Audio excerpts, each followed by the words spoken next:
Welcome to another week of How to Be a Movie Snob. This week we are going into the Stanley Kubrick classic, The Shining. And this week's episode is sponsored by Make It Known Media. And now, on to the podcast. It's alive! Oh, it's alive! It's alive! It's alive! It's alive! Nothing for it. Gentlemen, you can't fight in here. This is the war room. I love you. I know. Go! Get to the chopper! What you just said is one of the most insanely idiotic things I have ever heard. I see dead people. Milk was a bad choice. Hello and welcome to How to Be a Film Snob. We got a doozy. Joining us live in studio is the one, the only, Miss Mariah. Hello. Waller. We're in a lovely Oregon Coast Aquarium. Representing. From 1992, it does not seem like that's very long. I feel like the Oregon Coast Aquarium should be older than 92. I don't appreciate me being older than an institution by like over a decade. I didn't have the research team give us a background on that one, but. And also joining us from lovely, sunny Seattle. Oh, sorry, got a little salsa still stuck in the throat here. It's not sunny in Seattle right now, is it? Well, it's nighttime. So, not usually the sunniest part of the day. Oh. We're off to But a it was solid also start. It was overcast today. So, yes, I'll grant you that. Hi, everybody. Hey. The cheesy radio voice comes on later. So that's Hey. right. Sleepy listens, sleepy listen. On the ones and twos. Here we go, folks. And a 3, and a 4, and a... Here we go. So today we have an amazing movie that I am finally able to say I've seen. And this is an embarrassing one that I have not seen until now. And everyone else here has. This is one of the best horror films of all time. It is a film that the people loved, but the original author hated. If you haven't guessed it now, you probably don't know. You probably aren't on that movie snobdom level, but it is 1980s. Pat, what are we watching today? The Shining. The Shining. He's got the Shining. It's got the Shining. And I am so excited to talk about this movie that everyone's talking about way too much, but doesn't mean that we shouldn't talk about it, because why? We need to be movie snobs, so we must talk about The Shining. This is one of those movies, and I'm curious, Seth, if you have this feeling. Like, there are so many things referenced, parodied, you've seen bits and bobs of for forever, and now it's like this was the format it took place in, right? It literally felt like I'd seen the whole movie. And that's almost, it's kind of a bummer, because I felt like I knew almost every part of it, because between like certain shots that were done on a Steadicam, between everything The Simpsons, I swear The Simpsons in its history has spoofed the entire movie at one time or another. That's the part that's crazy to me. Well, definitely Willie had the Shining. Had the Shining. And I forget who else had the Shining. Was that a Treehouse of Horror? Treehouse of Horror, of course. Probably Maggie. Yeah. And oh, by the way, I've seen Ready Player. I've seen Ready Player One. So already there, like I'm like, oh, this makes so much more sense, because the whole there's like one of the big parts of Ready Player One is basically this movie. I haven't seen Ready Player One. I believe Steven Spielberg met Stanley Kubrick during the making of this movie as they were filming Indiana Jones, Temple of Doom, or maybe Raiders. For the first time, I thought they were buddies before that. Mm-mm. Really? I don't believe so. Wow, that's some interesting stuff there. That's okay. Because this one of the ballrooms, like the Colorado room, ended up becoming the Snake Pit. In Indiana Jones. That's hilarious. Because there's a big old stage. Yeah, that was huge. Yeah, I think so. Don't fact check me, but I'm pretty sure that is where they started their their long, close friendship. I was furiously fact checking. I was yelling at my team. Prove him wrong. Prove him wrong. So We'll hear it in the comments. The furious comments. Actually, we'd be stoked for a comment. I think that'd be a step in the right direction. Furious comments. So this is a good one that we should acknowledge, but we need to start where we always start. And I assume, Mariah, you have your notes out, I see, so you're going through the plot. But Mariah is going to give us our summary. Oh, summarizing. Mariah. Oh, that's better. Okay. This movie takes place in a hotel. Okay, we got a little faster than that. Okay, Mariah, come on now. No. So a guy gets a job as the caretaker of a hotel. By the way, caretaker is such a great name. During the off season, he happens to be a writer who's suffering from writer's block and is hoping that this place is going to inspire him to write again. He brings his wife and son along. There's a little bit of a sordid past they're trying to get over. He's sober. For what they say, 5 months? 5 months, yeah. Not long. And things start happening at the hotel. They start happening. Starts getting weird. Yeah. And the little boy has a quirk. We think he's got an imaginary friend, Tony, who lives in his mouth and hides in his stomach, and speaks through his finger. Creepiest thing ever. Yeah. So yeah, there's oddities, and then things get weirder and a little out of hand. Yeah. All work, no play. You know what I mean? Yeah. The little boy kind of makes a connection with the chef before he takes off. Scatman. And what a name! Great name. So good. I think that's what South Park's based on. The whole chef connection there. Oh, he's based on Scatman Crothers. Don't fact check. Also, don't fact check. Well, funny thing. I mean, I'm pretty sure Kubrick always wanted to cast someone with a cool name because I think Slim Pickens was also like someone he wanted in the role before. And he was like, "No way, I'm doing that. I'm not doing another Kubrick movie." And Scatman was like friends with Jack Nicholson or something. So. I did read that. We wanted Slim Pickens back. That's right. Sure, I'll act. That's so good. And he's great. He's great. He's very good. So great. Liked him a lot. Just got that awesome kind of raspy, soothing voice. Yeah. Determined, do-gooder, kind of calming presence. Yeah. Still totally fine real creepy when he turns. Naked girl on the wall. Totally still fine with that. Oh, I loved her. They had the poster over his TV. That was apparently in vogue in 60s, 70s. So that was just his, that was just his vibe. Vogue doesn't do that now. That's scandalous back then. Well, maybe it was the French Vogue. Not on the magazine. Oh, I thought it was the magazine Vogue. Oh, it was cool. Oops. Oh, like in Vogue, like the band. That's what in the people 90s. did. Never gonna get it. Never gonna get it. Yeah. So I want to start out since this is the first time I watch this. Yeah, I want to see hear a first time. And I gotta go through the parts that I was. The first opening scene of the helicopter shots were the best helicopter shots I've ever seen.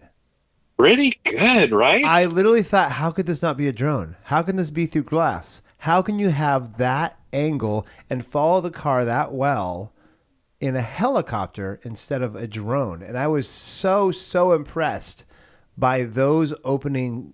I keep saying drone shots, but they're not drone shots. They're helicopter shots. And I was blown away how gorgeous they were and how eerie it was at the same time. So right away, I'm like, okay, this is. And I think the camera was mounted externally, so it wasn't through glass, but to just do the shoot. It had to be. But the question is, as the helicopter pilot is pretty. Oh my great. gosh, yeah. Well, and I hate to admit this, but I remember while rewatching it, going, "What a great shot!" But it's not a drone. I wonder what that was. Yeah, right. What? Why? You're not. What did they do before They do that. drones? Big poles. 1980s. Big No way they poles. could have done Goodness gracious. that. Yeah, It was the a poor Grit running helicopter. around. The parachuter. Yeah, just super smooth, Yeah. like one of those suits, the squirrel suits. Yeah.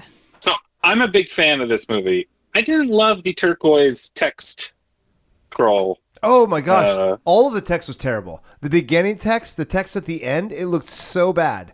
All of it was like which is funny because Star Wars is like serif. cheesy, but it's timeless. But this was just like No. It It was was like really ruining those gorgeous afterthought, It was shots. an afterthought, probably. Like, we need somebody to get some words on it's here. so bad. I couldn't believe that. But I do kind of appreciate a front credit scroll. Like, because they were doing it over cool shots, I was like, let's get these credits out of the way. So the movie's over, and it takes like 1 second to do everything else. That's But true. that was kind of nice. Yeah, the after the credit scene was amazing. That was really. Oh wait, that's not even a thing. Yeah, so that was my first like welcome to what's going on, and then it's hard because like okay, the axe scene you've seen a million times on everywhere. That's coming. It doesn't come for a long time. No, it doesn't come for a long time. And the other one was, of course, the tracking shot on the kid on the tricycle. That was the shot I kept waiting for around the corner with the two girls because you see that parodied all the freaking time.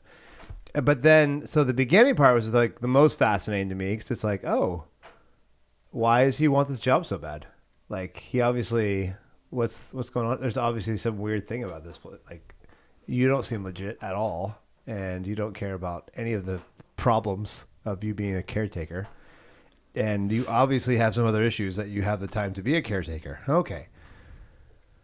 So then it started going, and some of it was like, okay, build, I get it. Okay, we're getting there. Because it's hard. I knew so many shots, and some of them were really nice. Like it felt Wes Anderson-esque in how symmetrical a lot of the shooting was. Yeah. And it was amazing because you'd have this tracking shot and then all of a sudden, perfect symmetry. And I was like watching the shot. I'm like, dang, that was a killer, like, and it's like, it's on a tripod now or something. Like I couldn't figure out like how they got it, like a good track. So it must have been on like a cart. Well, they had a Steadicam. Yeah, I knew it was very early Steadicam. Steadicam days. The first, if I'm not mistaken, because every Steadicam review video makes homage. Yeah, to that was the way. inventor. Yeah, and I have these factoids, so I'm going to keep dropping them. Apparently, that guy was told it's a 6-month shoot. You'll be able to get to Rocky 2, no problem. And because Rocky 2 wanted to use Steadicam, and the shoot was not 6 months, and so he ended up having to basically fly from London to America with his like gear. every other week to do both movies. Wow. I'm So, guessing he got fun paid. times for that guy. I'm guessing he got paid more for Rocky 2 than he did for The Shining. What do you think? I I'd don't be know. interested. That'd be interesting. Yeah. Because but The Shining was that's funny. I didn't even know that Rocky 2 was on a Steadicam. It makes sense now, but like, Sylvester's like, I'm buying the camera now. Give me that Steadicam. I need the latest and greatest. When what Sly says, Yeah. So okay. So and you're not a horror guy, also. No, Like, and let's also have I'm that not a being said. horror guy. Let's just have that be said right now. So I was also very interested. The Jack's character, to me, didn't develop. I expected to know more, but you knew nothing. You knew absolutely nothing on the why, and even you were just kind of suspecting till the end. Like, why is he just so angry? And like, it went rapid. It wasn't a build-up. It was like, no, he's a psycho from the beginning. Like, there's not a moment where you're like, he looks like he's a well-played individual. Like, that's the guy I want to be my dad. Like, there's never the It's point. the Jack Nicholson of it, right? Well, that's like the he's hard always part got too. an edge. I've seen all Jack Nicholson's movies. Right. And this is one of like One Flew Over the Cuckoo's Nest, where he's more likable, to like Anger Management, where he's kind of like this character, but But in a PG funny version. way. Yeah, Joker. Yeah. Well, which they he's set it amazing up. in. They do set it up by Anything? her mentioning the arm getting dislocated, like kind of makes you go, oh, well, he might have had a temper. That was a weird. It was an accident, but was it an accident? And the more as the movie unfolds, you're kind of like, how much of an accident was that? That's who he is. Like maybe. Well, that was there was a weird thing. Was that just generic doctor who came over? Who she was telling all this stuff to? Because I was like, oh, yeah. You be telling. It was just kind of this weird, like, I'm sure it's fine, but what's up with the voice, and what's up with. Like, it was like, this doctor is curious, but they're not really concerned about anything. No. They were not nearly concerned enough. Like, yeah, no. It's like, you had a seizure? Seems fine. Yeah. Oh, he hears voices in his head. Was it a fine. seizure? Or was it just pass out? Or he just kind of said, these things happen to children. It was the 80s. And it's usually 70s. nothing, so Yeah. don't worry about it. There's a lot that's in the books, or in the book, that yes. So Kubrick doesn't care to explain, and some of this is explained. And so I watched all those videos about the differences between the book and the movie, of course, and they've had tons of times where they showed that miniseries, the 1997 miniseries of The Shining. Yeah, with what's his name from Wings, right? Yes, and who's that? There's an actress in there too that's very recognizable. So the whole time where it's like Steven Spielberg finally got his version of the story, But then Stephen King. And there's who did I say? Spielberg? Yeah. Oh, that's Yeah, interesting. And then there's a sequel I didn't even know about. That's rather recent. Doctor Sleep. Is very good too. And it's got what's his name's the lead role. Like it's it's directed by Mike Flanagan, who's a very good horror auteur. Big fan. And Ewan McGregor. Yeah, it's got Ewan McGregor in the title role. That movie has one of the more horrifying scenes in it. Maybe someday we'll talk about. But a great.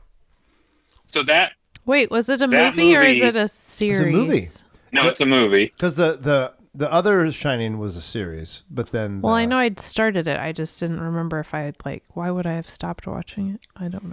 And then it is pay attention to your family or something. I don't know. It is a sequel to both the movie and the book. Yes, but it's based off. There was a sequel called Doctor Sleep. Stephen King wrote. So it's based off that, but it pulls in a lot of visuals and references from Kubrick's Shining, and so it kind of marries the two universes in a pretty great way. Mm-hmm. And Stephen King said it kind of made him appreciate The Shining more. Yes.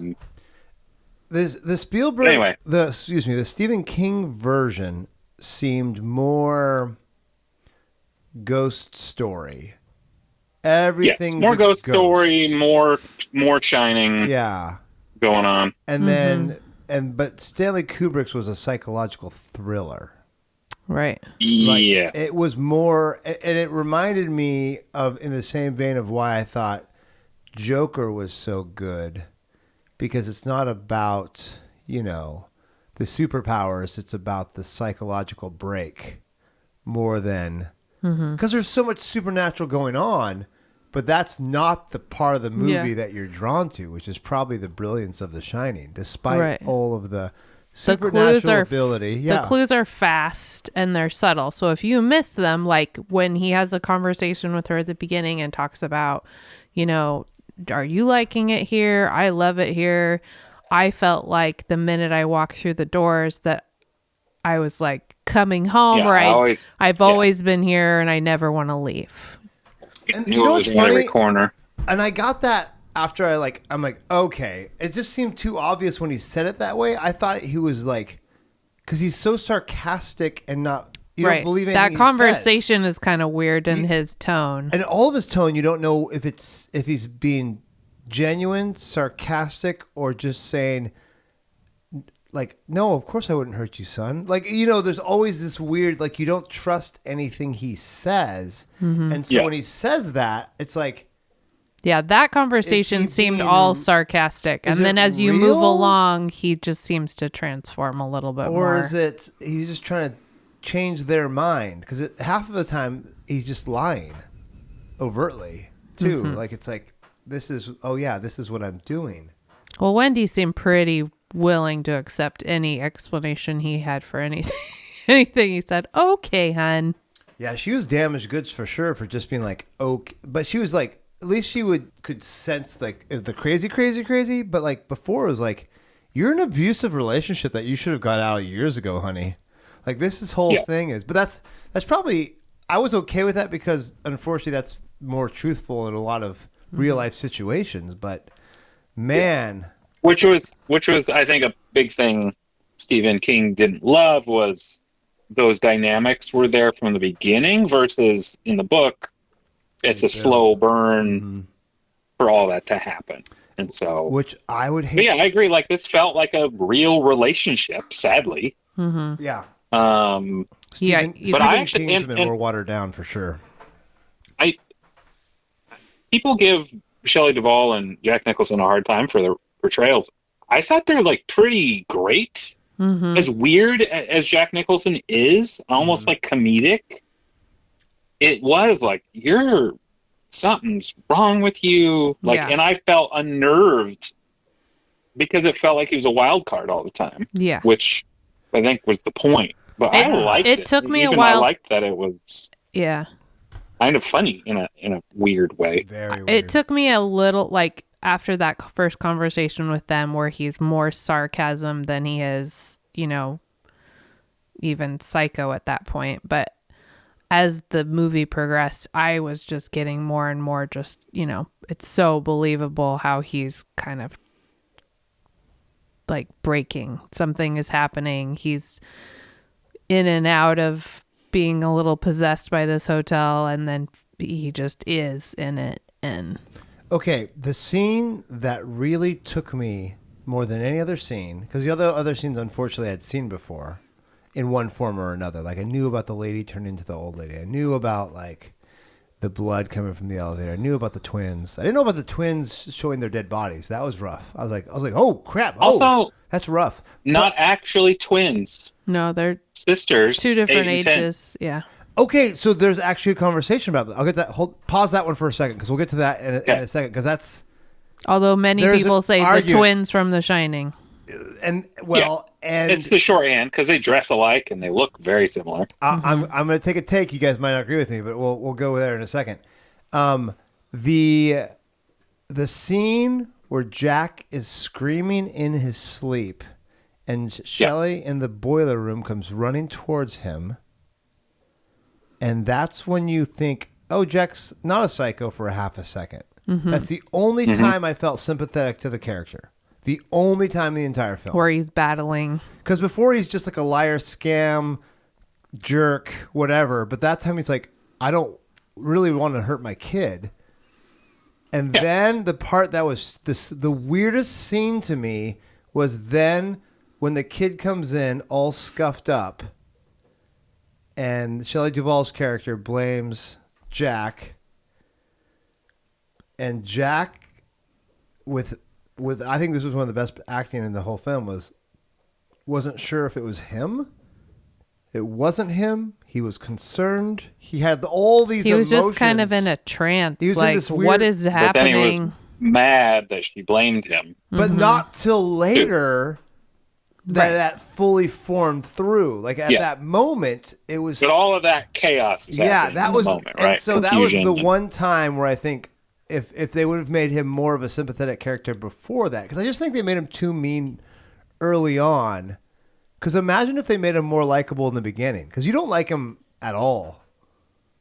Right. I felt like he came across as slimy, but also charming. He was optimistic that this was going to be a good change for them and help him with his career. But I didn't believe any of that. Not for 1 second. Like literally the first time watching, I'm like, no, that's a lie. Like everything about this character. Like he's scamming the guys in the interview.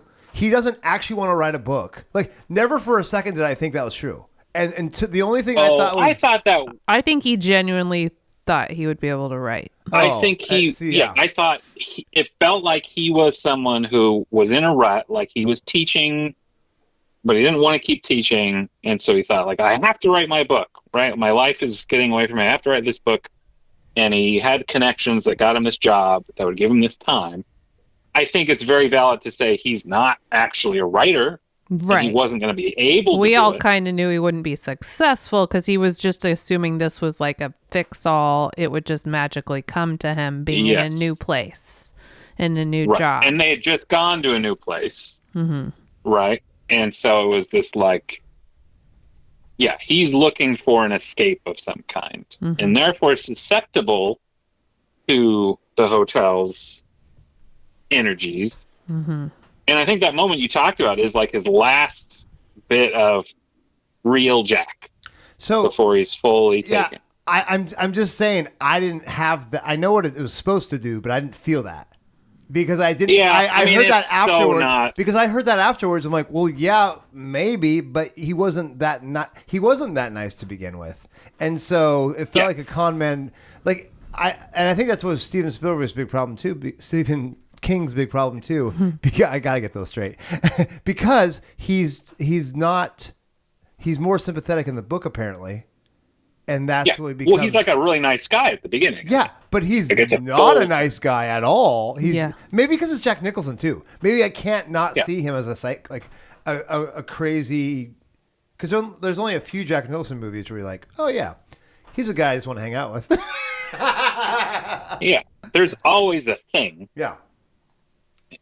Yeah. But I think it's super different than the book. I think it is it felt like their dynamic was all real at the beginning. And I think you interpret it in the movie as like, he just needed a tiny nudge to be full villain. Right. Because he already glimpsed it, right? Like when he was drinking, he hurt Danny. Yeah. And so, he's trying not to do that, right? He tried to go sober. I honestly believed in this movie that he loved his son. Yeah. I felt like when the movie starts, any affection or respect he had for his wife was already gone. And you don't ever really see for sure whether or not there was any to begin with, or she was just kind of an enabler always. But for sure, I feel like he's a confusing couple. Yeah, I felt like he really loved his son. I felt like he was in a totally codependent, mentally ill, alcoholic relationship with his wife. And I'm not sure he ever, in the movie anyway, cared about her. But I think he did care about his son. But it sure clicked. I mean, it switched right away. Okay, so this is the part of the movie that I almost thought that's not really what's going on. Because the big scene, of course, is the butler in the bathroom, right? The Delbert Grady. But it's not Charles Grady. And Jack's character doesn't recognize that it's not Charles Grady. Because you know who Charles Grady is? He's Charles Grady. He's the reincarnation, generation after generation. The butler didn't do it. And to me, this is just he's always been Charles Grady, Delbert's brother. Because that's his brother, not him. And so they were twins that got killed. And the 6 and 8 year were Dilbert's kid, not the twins. And I didn't get that till later because Jack doesn't recognize. He's like, no, you killed them. Like, no, I didn't. But he also did go into the whole thing about correcting his kids and correcting his wife. Yeah, yes, he did.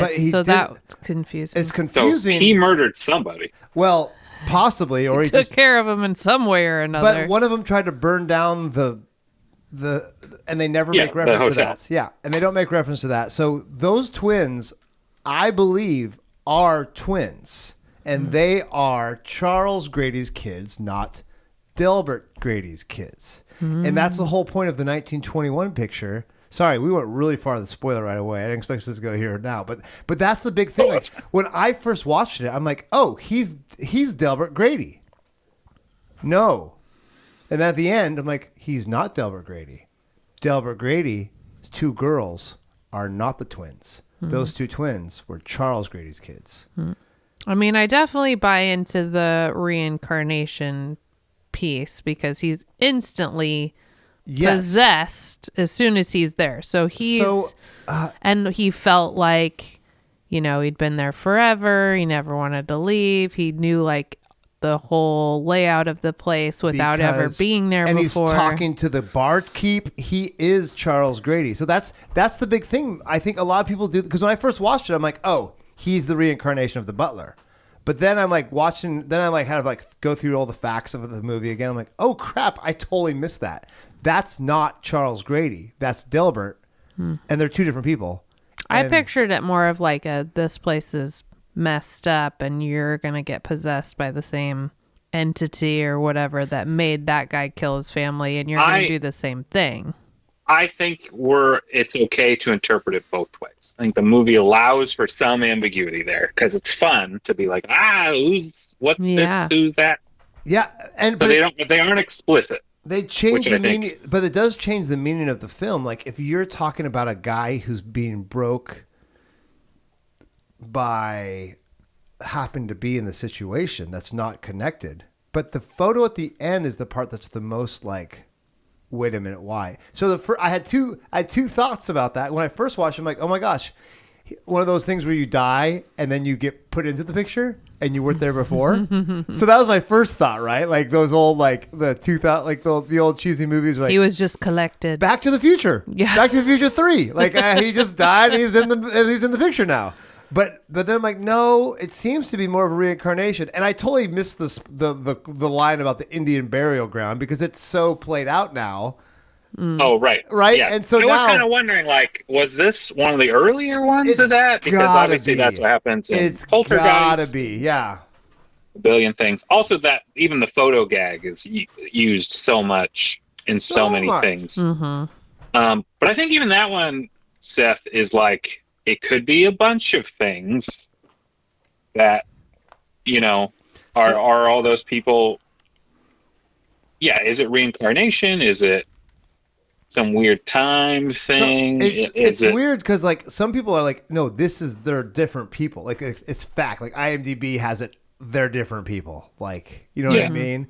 But so yeah, but obviously the first time I watched it, I didn't get that. I didn't recognize the names. The Delbert and the Charles were not the same people. No, and I didn't go back and re-listen to the name. I just assumed it was the same name. Right, but it's just the fact they both have two daughters was also like, oh, what the heck? And are they twins? And 6 and 8, they're pretty close in size for being 6 and 8. So that's why they're close. They're close. So that's why. But that's not actually that unusual. I mean, a lot of people, people will assume kids are twins just because they're both small and they look the same. Bigger, yeah. But yeah. So anyways, that's why it's universally talked about as twins, and all the parodies of it is twins, and so it might as well be twins. Halloween costumes. That's the creepy factor. That's the creepy factor they're going for, right? They're dressed alike. Mm-hmm. They're doing creepy twin things. Yeah. No offense if you're a twin, and you're not creepy. But if you are a twin and you're creepy, you're probably creepy. You should just take this. Yeah, just own it. Just take this on the chin. Be like, you got me. If you're in pigtails, that's how we do. Yeah. Yeah, and also, I mean, there's so much foreshadowing, and not even foreshadowing, just like jumps to the future. Yeah. Oh, you see the blood in the elevator scene like. Well, six they times. have The Shining, so Danny knows what's going to happen. Well, and Scatman knows what's going to happen because Tony is sending him these pictures. Because Tony, I believe, is older Danny. Yes, I read that as well, and it makes sense. Chain smoking Danny. It's been through this already, and is like, this is happening. I don't know why he would do that. It didn't really help Danny much. Why does he call his mom Mrs.? Right? To not be like mom. I don't know. I guess that wouldn't be that weird. I don't want to freak her out, so we don't want to make her think there's something weird about me talking in a rat voice. But and the red rum. It's so interesting because I didn't even know that red rum was from this movie. Oh, Like I knew it was from. I wasn't sure if it was from like this or Children of the Corn, or I couldn't remember which one it was from. Right? I'm like, oh, it's this one. It really freaked me out when in that scene when he picked the nice knife up blade toward him and he started playing with the edge. I did not like that at all.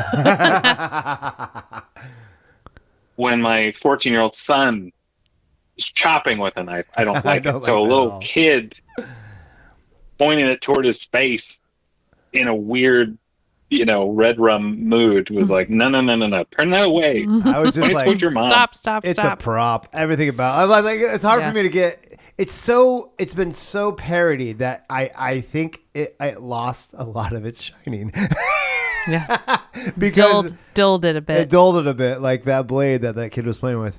But the nice thing was, I didn't know that he was trying to save his mom in that situation instead of trying to kill his mom in that situation. So that was actually kind of a nice, like, I'm scaring her to get her out of the bad situation type of thing. And the other part that tripped me out. Well, Tony was trying to say. Right. But then did he switch back to himself right at the end where he yelled mom? Basically, when he goes out the window, he kind of comes out of it. Maybe the cold. I couldn't tell. I mean, we don't really know. We don't really know. It could have been after he fell at the end. Yeah. That could have been Tony running around. Yeah, it could have been Tony. We don't know. It's true. And now, a word from our sponsor. Today's podcast is sponsored by Seth David Films. Are you looking for a luxury wedding videographer in the Salem, Portland, Eugene area? Look no further than Seth David Films. We are dedicated to capturing your special day in stunning high-definition quality. With years of experience and an eye for detail, we will create a personalized wedding film that you will cherish for a lifetime. From intimate elopements to grand celebrations, we offer a variety of packages to fit your needs.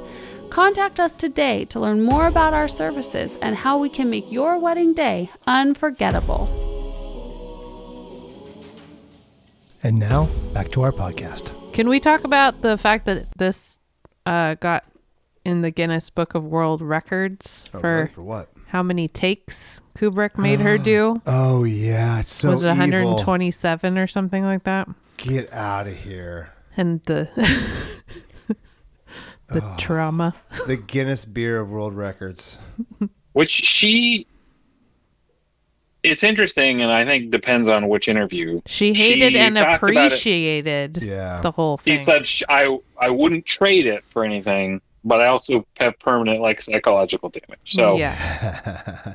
I mean, I don't know how to square those things. After that. That made me for feel... 20 years or 12 years, something, before she stopped. Mother Goose and Rock and Rhyme. I mean, that's not the where she met her partner. Oh, really? Yeah. I think it's crazy that the two movies she released in 1980, The Shining, and Popeye, that both released. Movie sucks so bad. But she was meant to be olive oil. She was a bit good. She's a great olive oil. Yeah. If the movie wasn't so terrible, it wasn't a good. Na na na na na na na na. That's a great song. I think what's interesting about this movie is obviously it's based off of source material that's far more paranormal, and it pulls so much of that out. Probably just some, fault, makes the movie a little less impactful. But there's some, I don't know, it's both this weird exaggerated thing, like Shelley Duvall and Jack Nicholson's performances are exaggerated somewhat, but also the situation feels very real despite all the paranormal stuff mixed in. Sure. And it is just kind of like at the end, and by the way, here's the ghosts. And, we're really showing you all this stuff. And it's like just couple random images. I always kind of forget how little there is of that. There's bathtub lady. There's the furry situation on the bed. Yeah. There's what? Why? What is going on? Because it's a very disturbing build thing up. to see. Yeah, that is. Whoops, wrong room. I'm like, oh, jeez.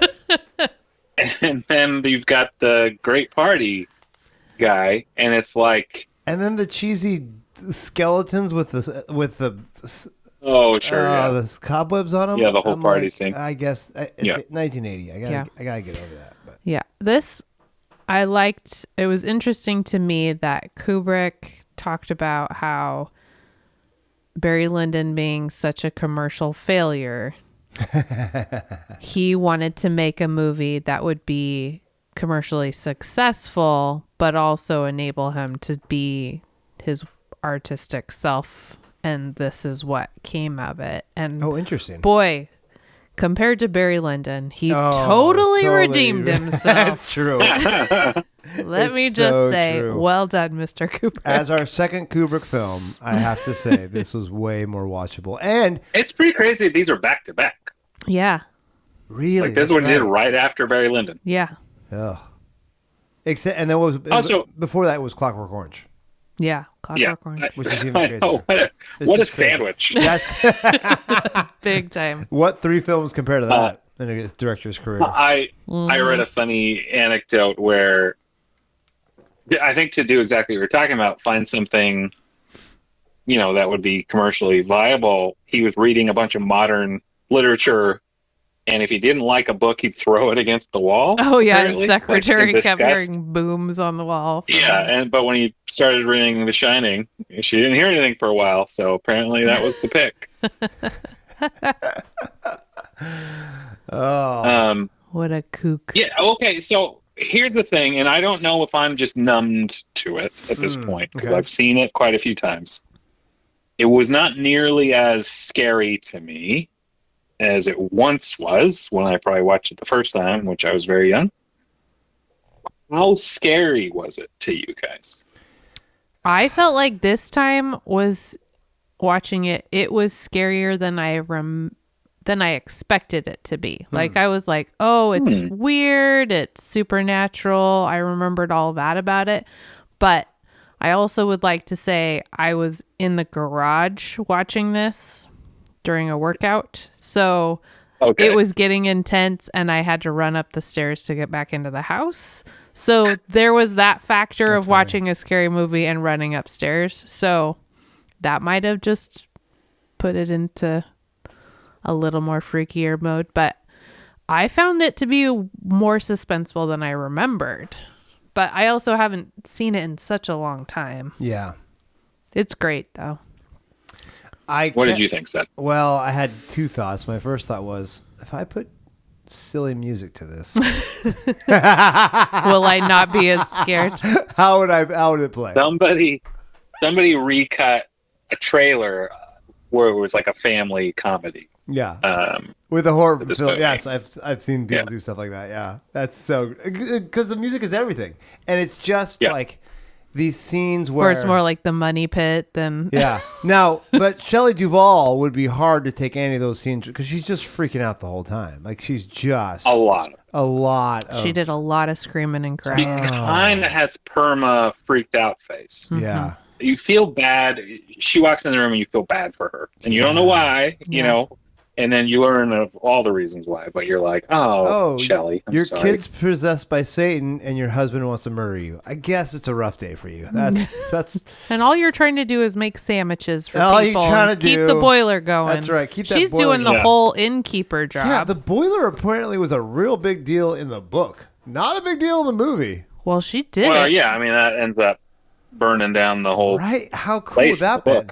Which I guess is better for a Kubrick movie not to have like a big Michael Bay ending, but Sure. Plus, you don't want to burn down Timberline Lodge. no, that would have been super. Oregon. sad. Represent. That's the one thing I'm glad about this. I've finally seen this movie in Timberline. That's and the room number was supposed to be 217, and they changed it to 237 because Timberline was Had a 217. that nobody would. They're stay like, there. please don't make it. Oh, see, I'd Which go I and be bet like, can they I go regret. in that room?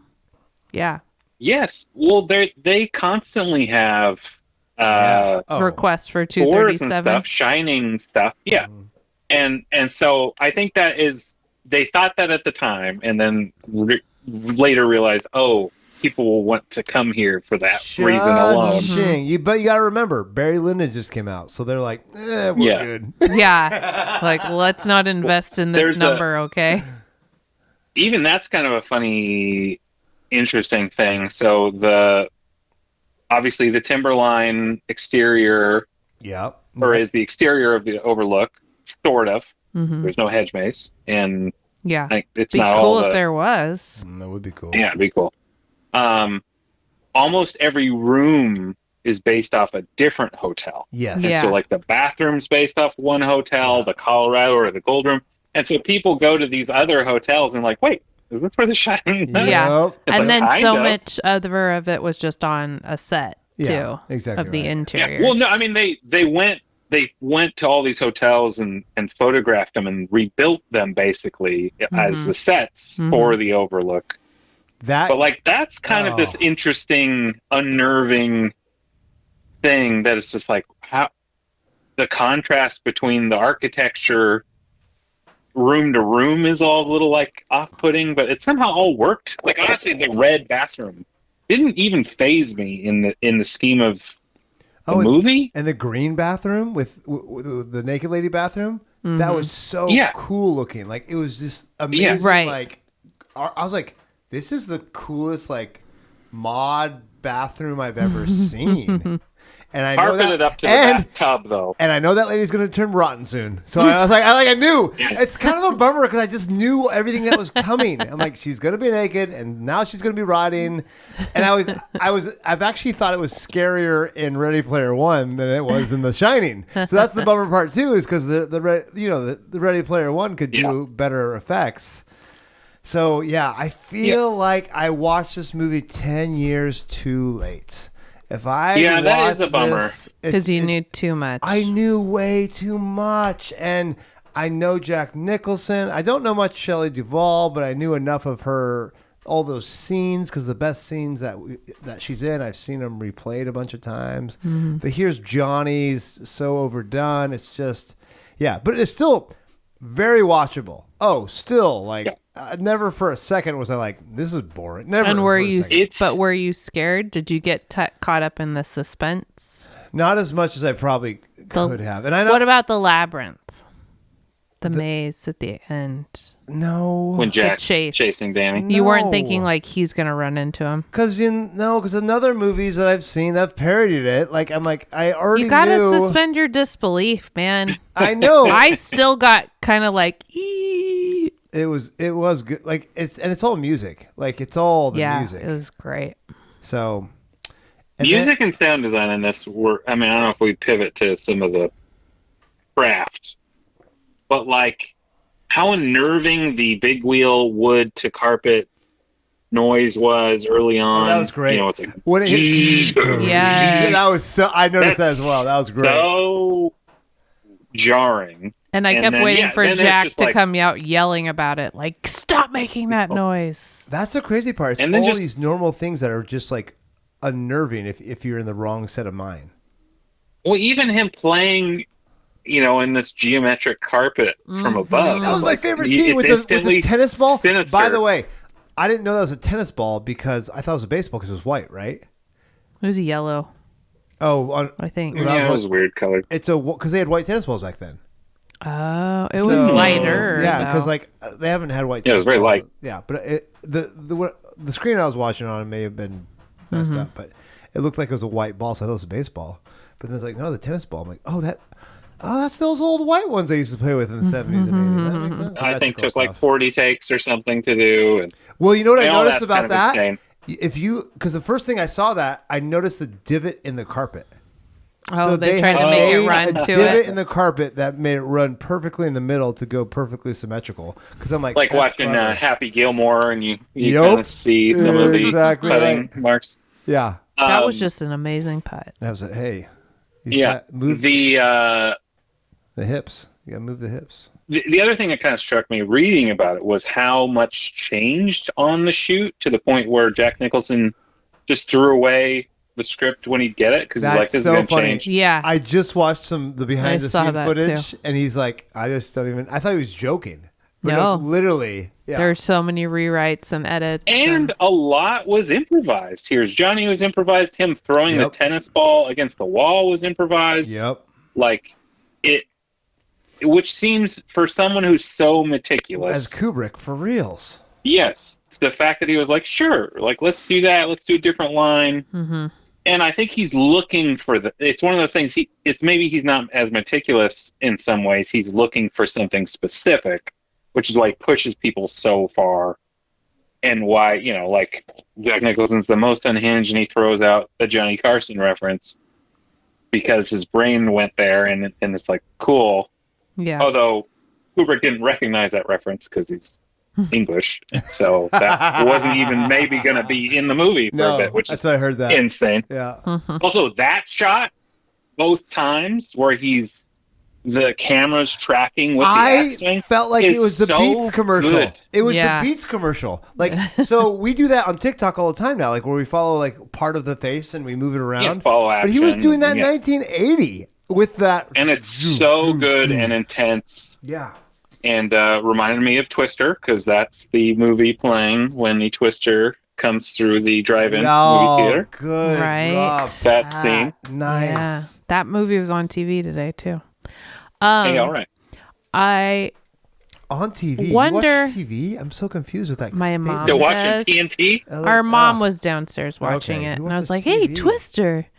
No, so I'm wondering how much Kubrick really just loved and respected Jack Nicholson. I was about to say. because he seemed to have so much say. I mean, maybe the improv, like he wouldn't have let so many people get away with that. But he seemed to so he got Scatman involved in the movie. Mm-hmm. He actually wanted Jessica Lange instead of Shelley Duvall to play really? the wife. Hmm.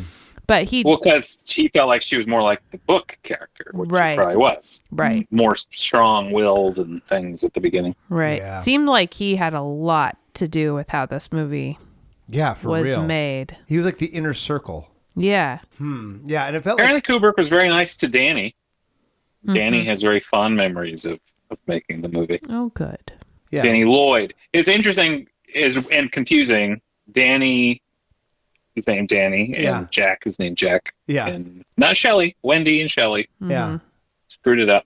Well, Scatman didn't get to be called Scatman. No, can't win them all. Yeah, I think you're right, Seth. Like this got probably a little spoiled for you because it's so iconic and has been parodied and referenced and it's stolen from incredible. so many times. It's incredible how. But much that's it what has. kind of, it's like that's the reason you had to watch it at Had some point watch to be like, this. Oh, I'm so glad I did. well, this though. is where all this comes from. Yeah, and it was Um, still gorgeously done. As a Wes Anderson fan, I was like, this is a scary Wes Anderson movie Yeah. with Jack Nicholson just going off. Like it's Which is yeah. Which is there's actually a great SNL sketch about a Wes Anderson horror yes, movie. I've seen that one, and I was like, Uh, but they've already done oh it. wow! Oh wow! I think they're trying to kill us. so Um, good. It's so iconic, Yes. and Yeah. I just, with the reason why we like picking movies that we haven't seen is because it's like Seven Samurai. I go back to Seven Samurai because that was the most refreshing I'm like, oh my gosh, this is not like what I expected, but it paved the way for so many Westerns. And even The Good, the Bad, and the Ugly, like, oh, this is the standard. This is what everything comes from, of having a close-up and a wide shot. No one ever did that before, that tight of a shot. And then this one, the problem is it's been referenced so much, I already knew about the Steadicam. I already knew about the references because it's literally played out in other books and other movies. There's not many movies that are spoiled to this Extent. level. Oh, I mean, the only other one I can think of is Wizard of Oz. Like the only one that's like, or like Casablanca. so many. You know, There's like so there's many. a few, but this was really. Well, just the visuals are so striking yeah. that you go, well, of course we're going to put these visuals in every reference we possibly Well, can. and the characters are such characters, you know, they're just, you always know who those people are. You would recognize them anywhere. the bar scene. What I should have done is wrote down every time I thought of a different movie. Because like the whole time I was just thinking of other movies.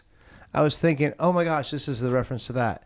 Oh, this is the same reference. Like, it's just the bar scene with the I was confused at that time. I'm like, wait. Lloyd. What's going on right now?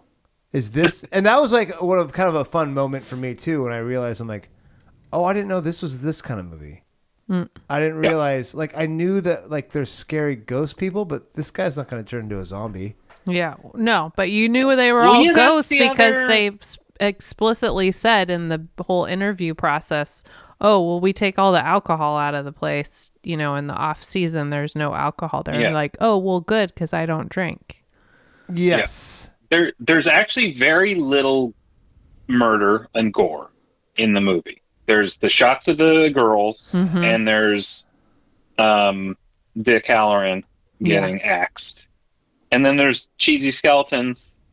The flood of blood. Naked lady. But, like, that's it. Like, it's not that graphic. No. It's just kind of intense. What? But even when she cuts him, you don't really see much. But what? Oh, it's such a tiny little scratch on his hand in the scheme of things. Like, that would be fingers gone in a modern movie. So I thought it was going to get very, I see dead people. Sixth Sense, when, the weird guy in the room, and then the guy saying, has his head split open. And I'm like, oh, are we going to see how everybody dies now? Like, I thought that's what was going to happen. Like, I thought, like, oh, we're going to walk into the ballroom and we're going to see how everybody died. This is where they used to hang people. Exactly right. Like, that's what I assumed was going to go down, or like the Great Boiler Fire of 1923 or something. Yeah. So right. Yeah, but then it never did. It felt like it never committed to all these little things. Those blurps. Yeah. Like, they were kind of throwaway things in a way that were like, hey, the book had this. Here's the Spirited Away comment. It builds a world that it doesn't flesh out.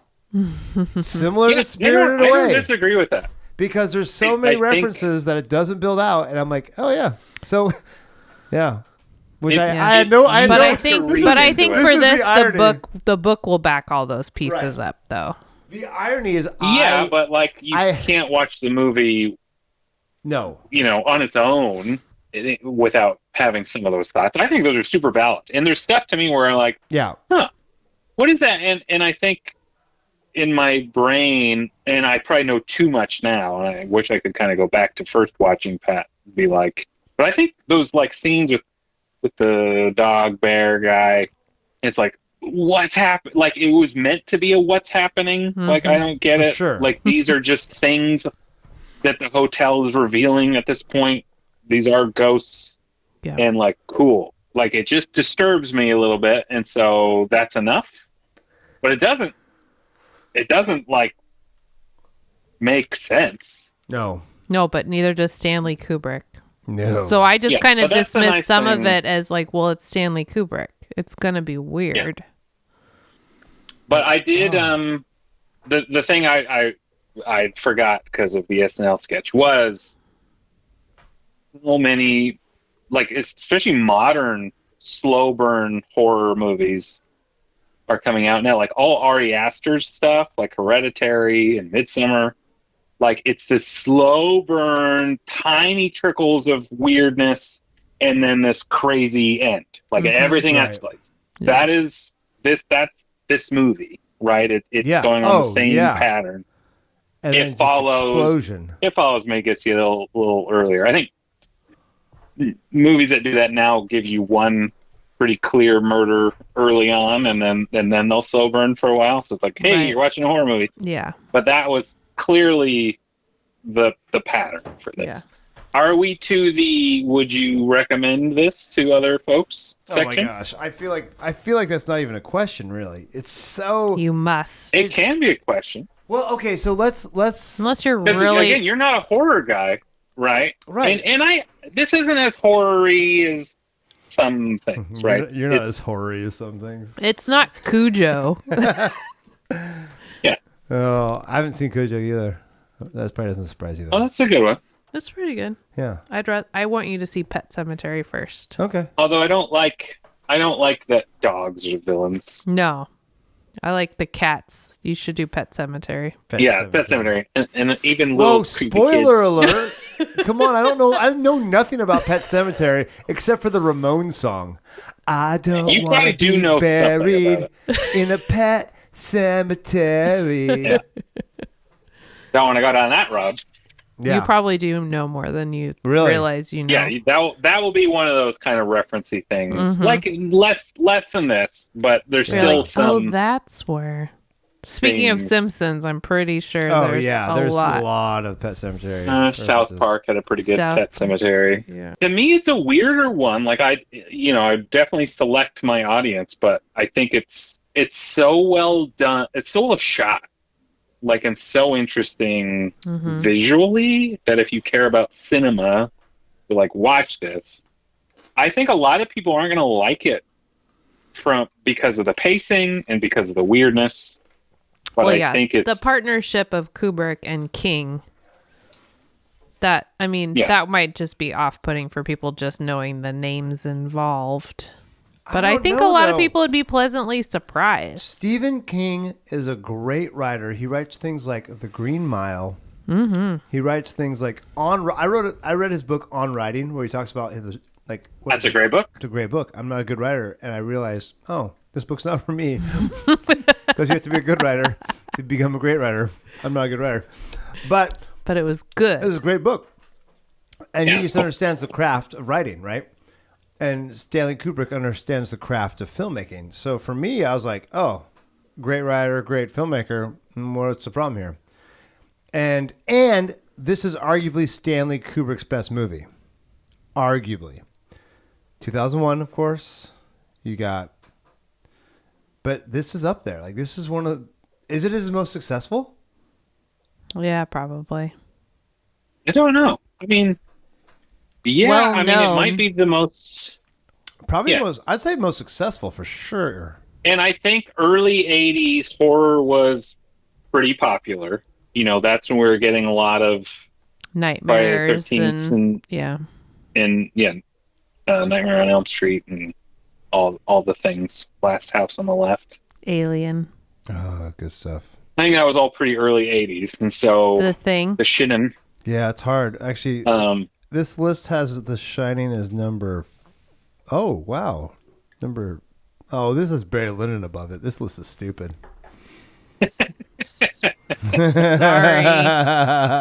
Sorry, when you put Barry Lyndon above it. It's subjective. Snobbery is subjective. I think it's great for a ton of reasons, and also I think people can not like it for a ton of reasons, and that's fine too. I think people not liking it is why they should watch it. I think it's one of those movies that you have to kind of...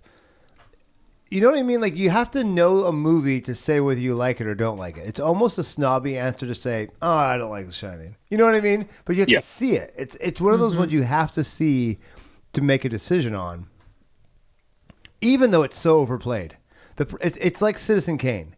It's so overly analyzed, referenced that it almost loses its luster because you forget, like, this is the original. It's what other movies are measured against. I mean, if it's a standard of measurement for good movies or different types, I mean, you got to watch it whether or not you love it.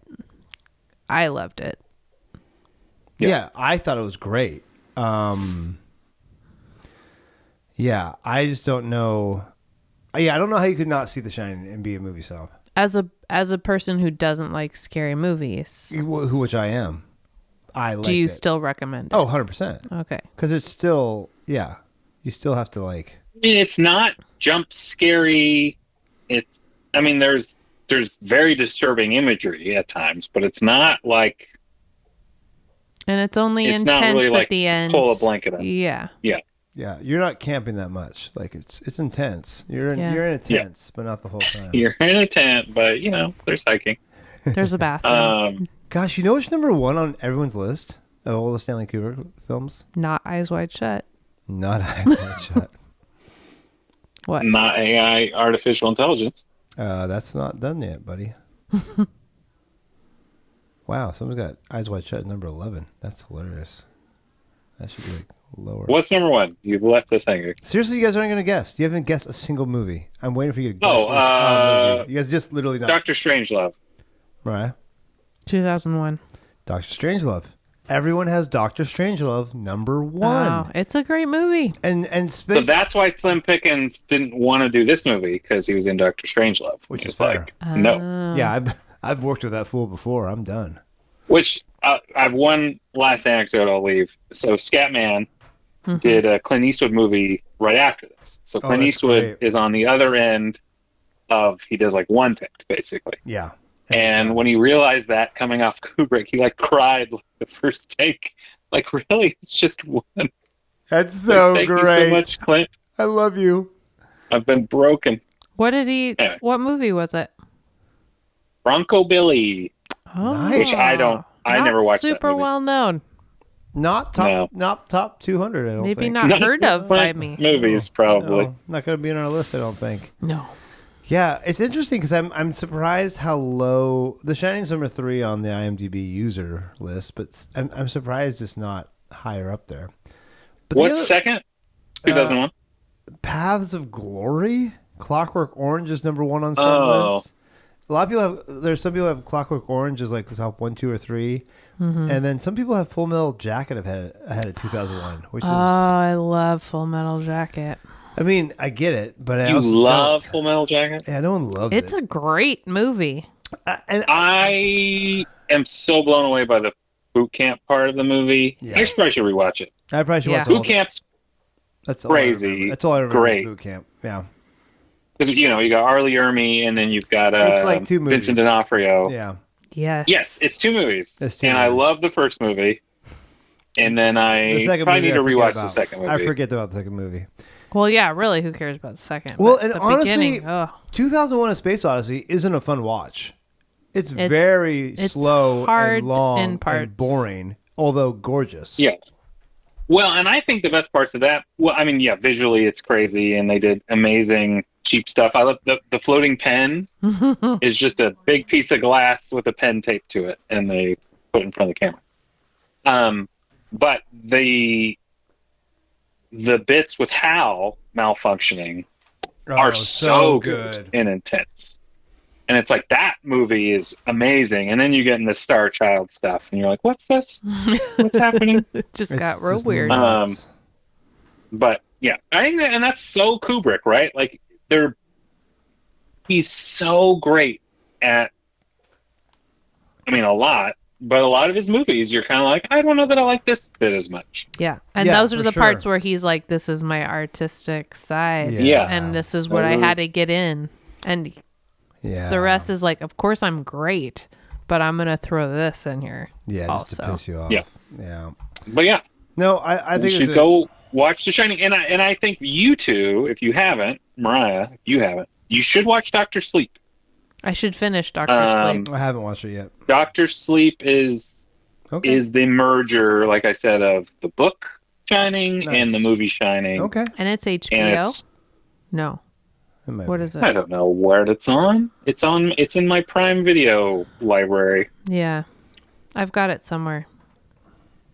Nice. It's good. Okay. It's good. Dr. Sleep is advisable. Okay, good to know. Next. It's not as snobby, but I think it's Mike Flanagan's a great director, Ewan McGregor, and it just expands on all this stuff in a way that's pretty fun. That's great. Okay. Dr. Sleep, folks, for those of you who are more of a Stephen King fan than a Stanley Kubrick fan. And, honestly, more horror. I think that's scarier Yeah. to me Yeah, than... well, it's hard because The supporting people in Dr. Sleep are pretty interesting. Yeah. Yeah. Yeah. All right. Do we have a drink for The Shining, the most referenced movie, not of all time, but pretty dang close. My goodness. Scotch on I mean, the rocks. Jack asked for the hair of the dog, which is a Oh, yeah, bourbon Jack. for him. Yeah, was it Bourbon on the Rocks? Yeah, Bourbon on the Rocks. That wouldn't be mine. I don't like those. I would drink a Bourbon on the Rocks for this. Yeah, I'd do that. And I'll drink a Blanton's because everyone knows it and it's overrated. But it's still good.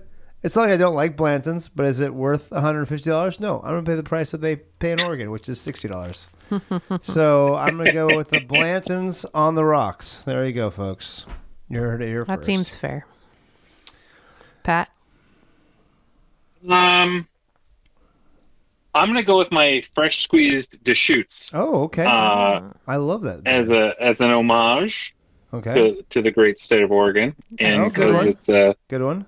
It's a beer I like. Yeah. But again, IPAs are not for everybody. No, and the fresh squeeze is like your fresh squeeze hops, and it's a good one though. That's one of my faves. And I'm gonna use an IPA as much as possible because you do an IPA basically for every movie. I don't want to point that out, but I like most movies, and most movies are not for everybody. And most IPAs. One day you're gonna do like this is a Coors Light. Oh yeah. This is the silver bullet. This is a Pabst Blue Ribbon. Nosferatu should have been the silver bullet, huh? Probably. Oh, that's a good one. Natty Ice. Natty Ice. No, it's Keystone? too hard to drink. Those things are just water. No, Nosferatu is not water. It was water. a kokanee. What's your drink, Mariah? Yeah, I would say something you sip. Something on the rocks. I don't know. I guess slow slip and then you chug it. It's a slow burn and then you chug it. You gotta get out of there. It's one that you meant to sip slowly, but it was by the end. It's just went down quick. Just a bunch of White Claws at the end. Yeah, starts with the bourbon on the rocks, ends with the White Claw. Ends with a blackout. Oh, that's great. All right. No, this is a great movie. It was one for the ages, and I just wish I saw it before I knew about it. That's my only regret about this movie. But you should have been born earlier. From moment one, from the helicopter shots, I was like, this is amazing. Yep, this is still amazing. I'm still impressed. This is 1980. Super impressed. So way to go, Stanley. Mm-hmm. Way to go, Stanley. All right. Well, this has been good, guys. We finally did it. You got me to watch The Shining. It's been way too long. Yay. Finally, the nagging can stop. One step closer to being a movie snob. Find something else to nag you about. Oh, good. I can't wait. Yeah. Ooh, baby. Until then, guys, keep watching movies, keep being movie snobs, and we'll see you next time here on How to Be a Movie Snob. Bye-bye. Take care, guys.